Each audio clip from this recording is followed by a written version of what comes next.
What's up guys, Mike Gibbs here. Today I'm going to talk about why I think you should go ahead and get a rekluse clutch even though everyone keeps telling you not to and everybody keeps hating on them. I think they're good. And here's why.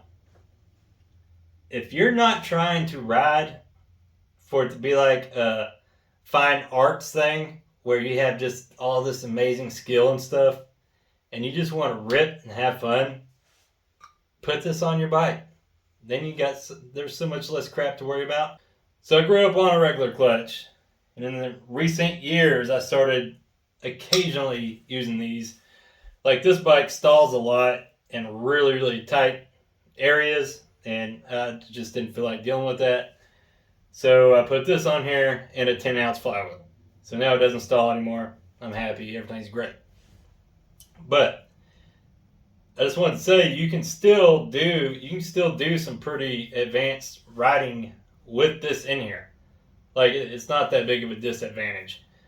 I think a big part of like the complaints about it is if you don't take the time to really set this up and just get it dialed to whatever you're trying to do, it is going to perform poorly.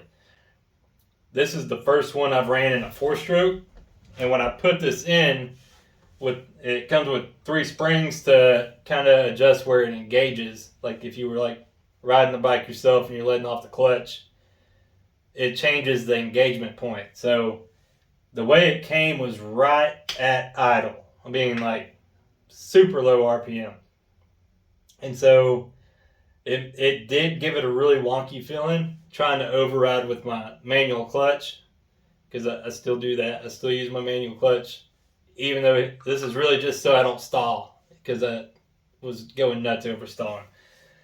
But as far as fine-tuning this goes, and I think I already said it, but this is my first 4-stroke running a rekluse. And anyway, I already knew from my last 2015 KTM, I like the highest engagement point. So I took this one, it came with the lowest RPM. I went to the medium, went to the highest engagement point, highest stall, and it feels more how like I would naturally ride. Like every time I romp it, it dumps pretty hard, which is about how I ride. So what that has done for me is like when I'm trying to do a little more technical type stuff, when I'm actually overriding, being it's already engaging where I would pretty much do it myself, I mean, honestly, after I got this set up good enough, I can barely tell it's on air. If I'm using override, it's barely noticeable. The biggest thing is when I'm hitting the brake, it's noticeable because the bike won't just randomly stall. I really like being able to go through single track and those really tight random curves. I really like that I can lock the back tire up and just kind of kick the back end around and just zigzag through stuff without having to pull the clutch. That's pretty nice as far as like fatigue goes. Don't have to have it. It's just very convenient. But as far as taking away skill, everyone talks about like you lose a lot of skill running a rekluse.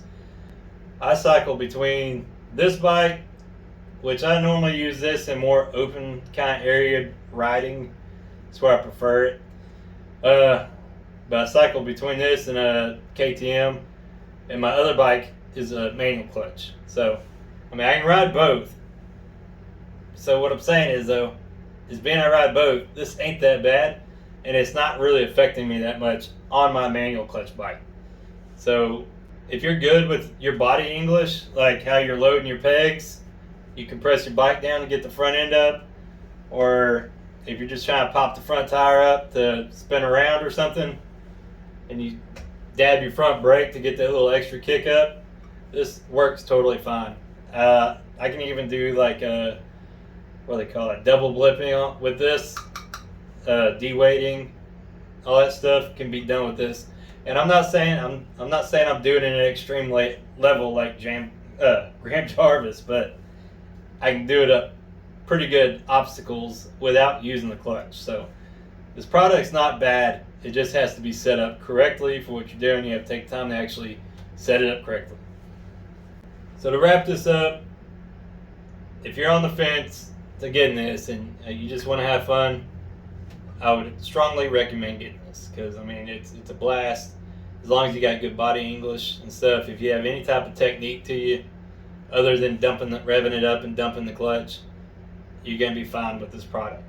If you're a serious competitor, I wouldn't be against like trying to race with this. Like pretty hardcore. Why not? It might be a fear of like an extra failure point, possibly. I don't know. But anyway, thanks for watching. Bye bye.